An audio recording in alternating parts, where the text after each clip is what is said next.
The culture should be pro-life, right? I think everybody agrees to that because everybody is here, right? Like, I would have hate to have my mother utilize an option to not allow me to have life and impact in the world. So some people do treat abortion as birth control instead of the last ditch emergency effort, right? Because even when a woman goes through that, she goes through different changes within her body. Like it changes you. You understand me? So I would imagine like that should just be the logic of it. Like, of course, we are alive. Our parents went through term with us. You are pro-life just by the fact that you are alive and that you are alive. So I think that when we talk about it, it should not just be a mainstay in our culture to where we say that, yo, everybody like part of the culture is women having two, three abortions sometimes. Like that shouldn't be a part of it. It should be like a last ditch effort, not a celebrated one. And definitely not a savior tool. Like this is a part of a solution because it's not a part of a solution. The solution is higher standards, morals, values, principles. You understand me? Because at the end of the day, we are grown adults in our actions. And everybody here knows that when you lay down with another person, the possibility is that after the enjoyment of the pleasure of sex, pregnancy, right? I would imagine condom sales will go up.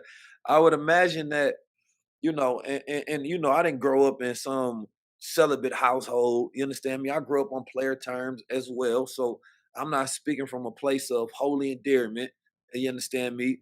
I'm just speaking from a realistic point where what happened to us having standards.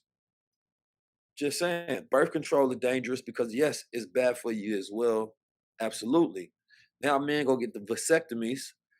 The and one thing that people didn't understand is the birth rates are already low.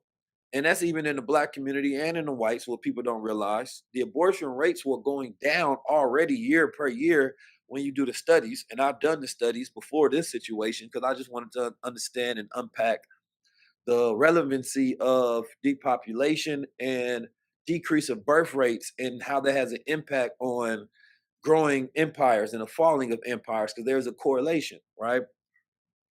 But from a moral standpoint, I think that we become more passionate about aborting life more than we are supporting life.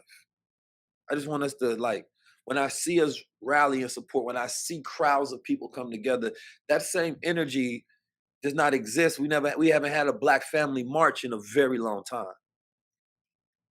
We haven't had a black family march in a long time, right? And so for me, I look at it as going backwards rather than forward in this conversation. And we can't and a lot of times we're not allowed to have these conversations outwardly where we can speak and we can say, okay, this is my perspective on it. This is yours. Where do we meet in the middle to make sense? How would our ancestors look at our behavior? Because everybody talk about pulling from the ancestors. You can't goddamn tell me that your ancestors would agree with the behavior of the things that we fight for today.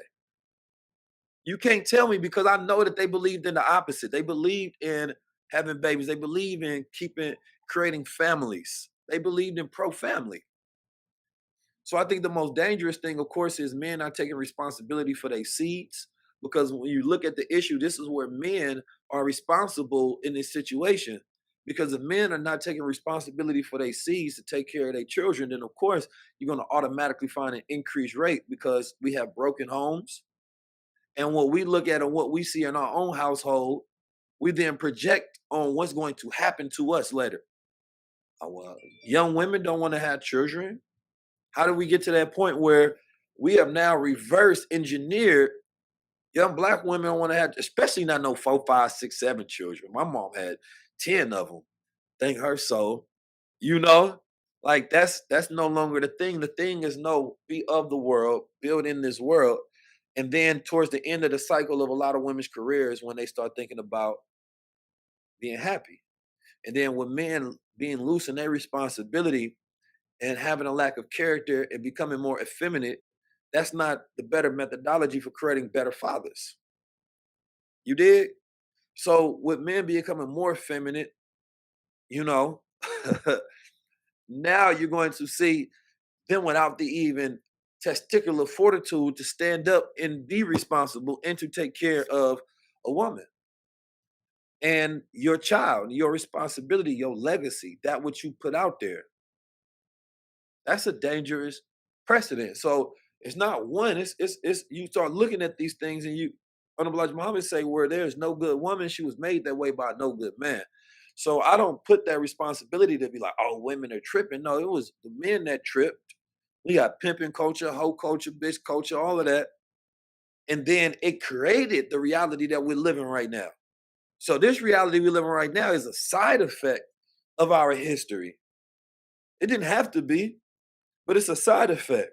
Here we are at a dangerous inflection point where these things can just really go bad, especially for our community because we are already a lack of family and families rule the world. I just want to let y'all understand that without getting back to a structure where we ritualize the family, where we honor the family, where it becomes the highest of the hierarchy in our culture, there is no way where we catch up with any other race. We always in last place. There is none. There's no scenario from an individual standpoint where we catch up. You have to think about that.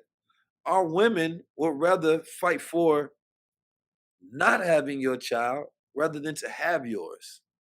That's a very reverse process. That's something that we as men have to change by us standing on our square, by us representing at a higher level. And of course, there's a lot of side effects that's just not talked about at all on how this affects men and how this affects women. So it's a dangerous precedent because what destroyed the family was the welfare system, the breaking of the family. We went all the way through 400 years of slavery without the family being destroyed. We went through Black Wall Street, redlining. We went through segregation, Jim Crow, sharecropping. We went through all the worst of the worst. And it was the welfare state that destroyed the family. Because if you have the man in the household, then they're not going to give you no money. Now here becomes the baby daddy, baby mama situation. That we went through everything and they destroyed us with money and welfare. Because if the man was in the household, then she could no longer get that same support. So, what do you think this is causing? What does it mean mentally when you go see a rally of women that is fighting furiously and passionately for the ability for what they call to abort life? I just want you guys to understand the psychology of what's this happening. All right, the psychology of what's this happening on the larger society and the larger culture, but we don't think about the effects that it may have because no other time in history have we seen this besides, the original time that it came into fruition.